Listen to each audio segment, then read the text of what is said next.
Fala que fala, bem-vindo ao canal Simplicidade que fala, Paulo Andrade aqui.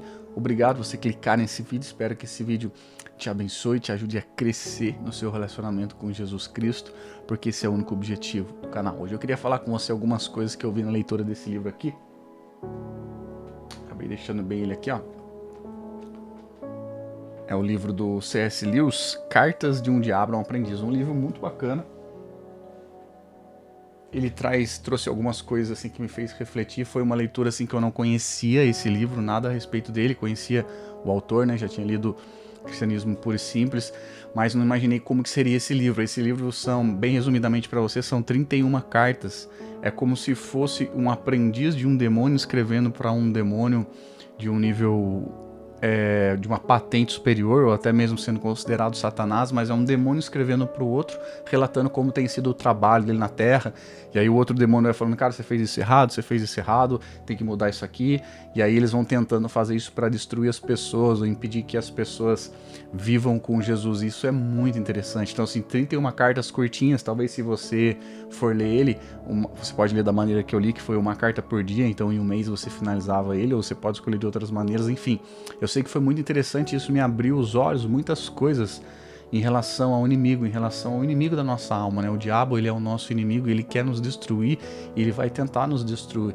Então, se você está dentro da igreja, dentro do corpo de Cristo, tentando seguir a Jesus, o inimigo vai te destruir. Então, vou trazer algumas coisas que ele traz ali, algumas reflexões em cima de algumas coisas que ele traz, mas tem muita coisa no livro, assim, você vai ficar surpreendido quando você for ler, fala assim, cara, o inimigo, ele realmente ele age, ele não tá pra brincadeira, ele vai tentar fazer de tudo mesmo contra a minha vida.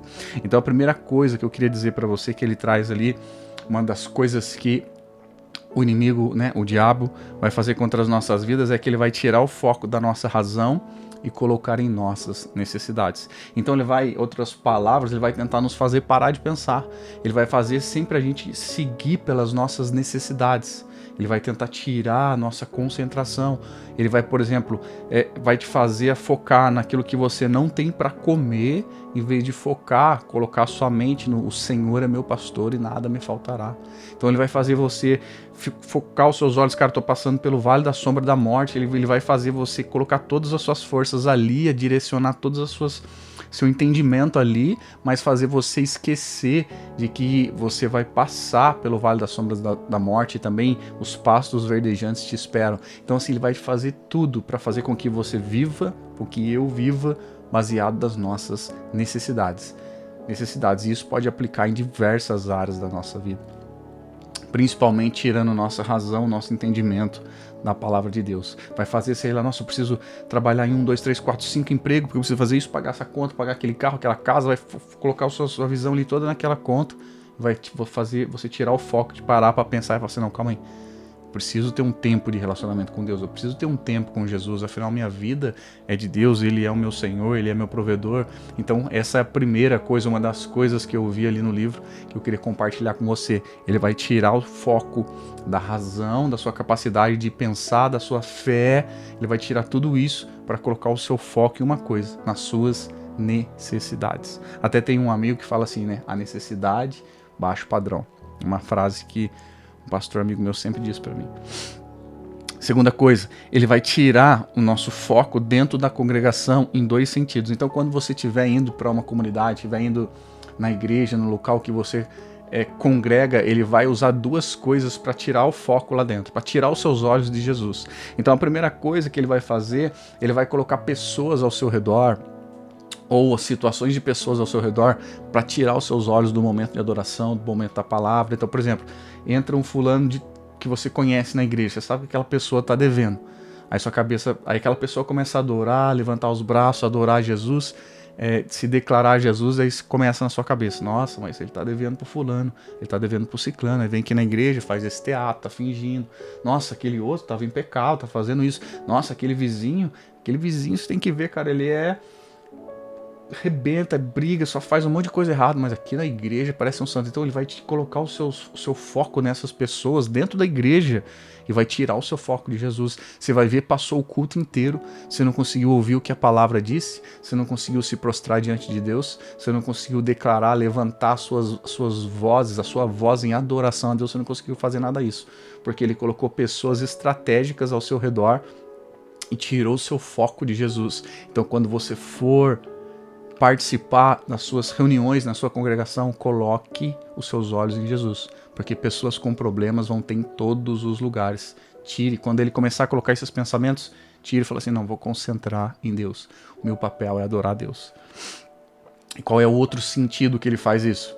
Ele faz nessa guerra até um pouco que a gente vive hoje, que é fazer o quê?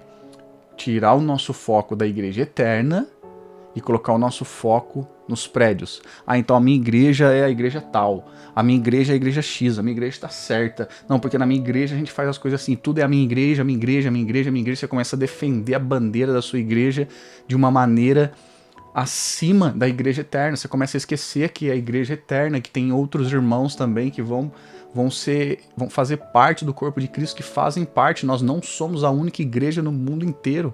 Nós não somos os únicos corretos, os donos, entre aspas, da verdade, o dono da razão. Não, todas essas coisas, o dono de todas as coisas é Jesus. Então existe revelação na multiforme sabedoria de Deus. Esquece, para um pouco de idolatrar todas as coisas que você vive, de achar que a sua igreja é a igreja de Cristo, é a noiva de Cristo, é todo o corpo de Cristo sozinho. Não.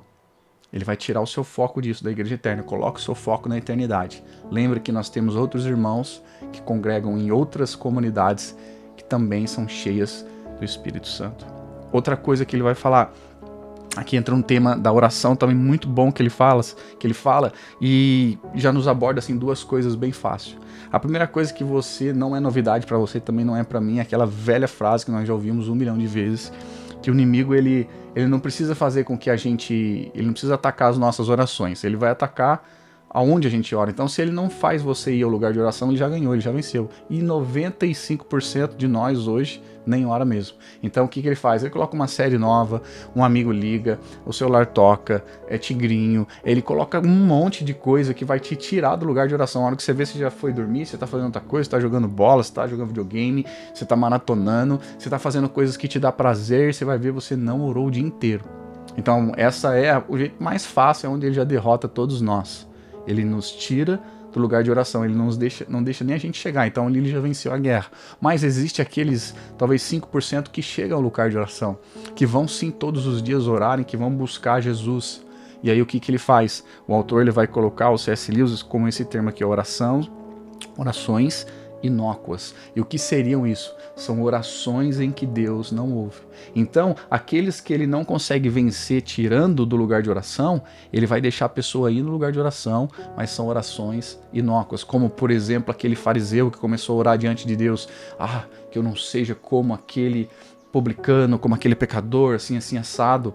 E mal ele sabia que o que Deus estava recebendo era a oração daquele outro pecador. Então ele vai colocar, talvez você que tem casal, você que vive em casal, tem uma esposa ou uma esposa que tem um marido, ele vai colocar brigas, discussões, coisas no seu meio para que as suas orações não são ouvidas, porque está lá na palavra de Deus, se eu não me engano é nas cartas de Pedro falando sobre isso, onde as nossas orações são impedidas de chegar a Deus. Ou a gente vai começar a orar coisas absurdas, pedir para que Deus abençoe pecado. Então às vezes você está cometendo um pecado, você está falando, Senhor, abençoa isso, abençoa esse relacionamento. Você está vivendo em adultério, você está fazendo um monte de coisa, você está falando, pedindo para Deus abençoar. Talvez você está pedindo para que Deus abençoe para você ganhar no tigrinho, enfim, você está pedindo para que Deus abençoe coisas que é contra a natureza dele, ele não vai fazer. Então ele até deixa você chegar no lugar de oração, mas ele faz você usar essas orações vazias, faz você ser um hipócrita. Às vezes você fez um monte de coisa errada. Por exemplo, você se envolveu de uma forma horrível com drogas, daí você vai olhar, Senhor, tira a consequência disso, que não acontece isso. Não, algumas consequências Deus não vai tirar, elas vão vir sobre nós para nos ensinar uma lição, porque Deus é justo. Então, essas duas maneiras ele ataca no nosso lugar de oração. A primeira, ele já nos impede de chegar no lugar de oração. Ali ele já venceu a guerra. E o segundo é aqueles que chegam, ele começa a colocar essas orações na nossa mente, que são orações ou momentos ou situações que vão fazer com que nossas orações sejam inócuas, não sejam ouvidas, sejam não sejam efetivas. E a última coisa que eu queria trazer com você é o seguinte, que ele vai usar o nosso passado contra nós nos dois sentidos. O passado bom e o passado ruim. O que seria um exemplo de passado bom? Você lembra quando o povo ele sai do Egito, Deus liberta eles do Egito, eles estão no deserto, eles falam, eles estão comendo maná provido por Deus, eles falam assim, como a gente queria aquelas cebolas que tinha no Egito, que saudade daquelas cebolas. Talvez aquelas cebolas realmente deveriam ter sido gostosas ou coisa do tipo. Mas aí, esse passado bom, quando ele traz aqui para o presente, ele faz isso, o presente atual, tornar uma murmuração. Então ele vai usar o passado, situações boas da sua vida para te fazer murmurar. Isso aí é muito forte. Deus odeia murmuração. Mas ele vai fazer você murmurar. Quando eu estava trabalhando no lugar tal, eu ganhava tanto dinheiro. Tinha dinheiro para fazer isso, tinha dinheiro para fazer aquilo. E aí você começa a murmurar contra Deus. Quando eu era isso assim. Assim, assim, assado, quando eu estava naquela outra igreja. E aí você começa a murmurar.